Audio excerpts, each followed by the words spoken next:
President-elect's plan for round two in the Oval Office, from immigration to the economy to the Supreme Court. That coverage starts right now.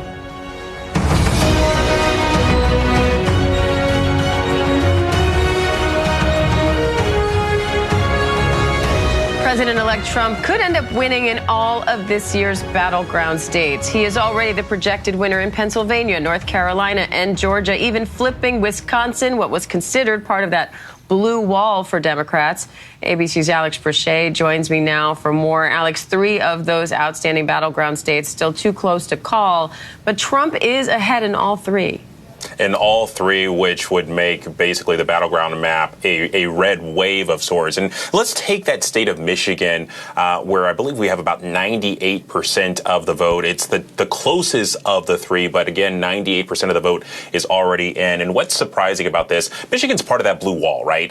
We've heard the importance of that blue wall, Michigan, Wisconsin, and Pennsylvania. But what's also interesting is that for Michigan Dems, specifically representatives in Congress, there was a frustration with the way the campaign was happening in Michigan, specifically over the summer, right before the change at the top of the ticket. But many of them felt that this was a state that shouldn't have been in contention at all. You have a very popular Democratic governor there, a lot of statewide elected leaders that are also Democrats, and so seeing Trump carry Michigan, he spent a lot of time there, but it really just kind of underscores he was really able to drill down on messaging, mostly along the economy, that really resonated in these battleground states. And that's why you're seeing results like we're seeing today.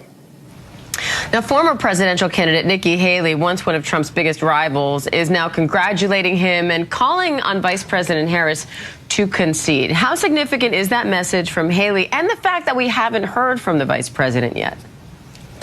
Well, I think the vice president will come out on her own time. We're expecting it at some point today. But when you talk about Nikki Haley was Trump's chief rival this primary season. Now, it wasn't a long primary season, but she was the one that stayed in the longest. She's out with a statement today saying you can't just talk about unity in a campaign. You have to show it regardless of the outcome. And then she also did call saying that begins with Kamala Harris conceding. But the other thing, what's interesting here is, Nikki Haley has kind of been on the outskirts since she dropped out of this race. She was actually asked, if she was going to, or she had talked with the former president sometime last week. And, she said that, she hadn't. She's standing by at the ready.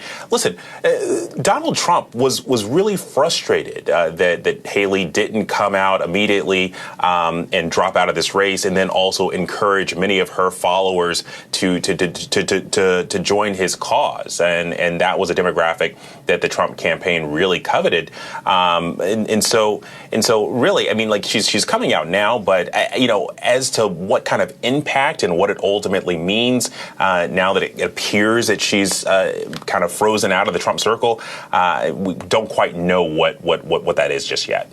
And Trump said during the ABC News debate with Harris that he had concepts of a plan for health care. House Speaker Mike Johnson recently talked about major reforms to the Affordable Care Act. So any more about how health care policy will change under a second Trump administration? We've heard rumblings and rumors, but I mean, the reality is he's got 4,000 appointments that they have to begin making. 1,200 of those require Senate confirmation. Policy is in place, but ultimately there's a lot of things that are going to be fluid between now and then. We do know that he's already starting to take those meetings, though. ABC's Alex Brachet, thank you. And ABC News senior White House correspondent Selena Wang joins me now from the White House covering the Harris campaign. Jay O'Brien's in West Palm Beach, Florida, covering the Trump campaign.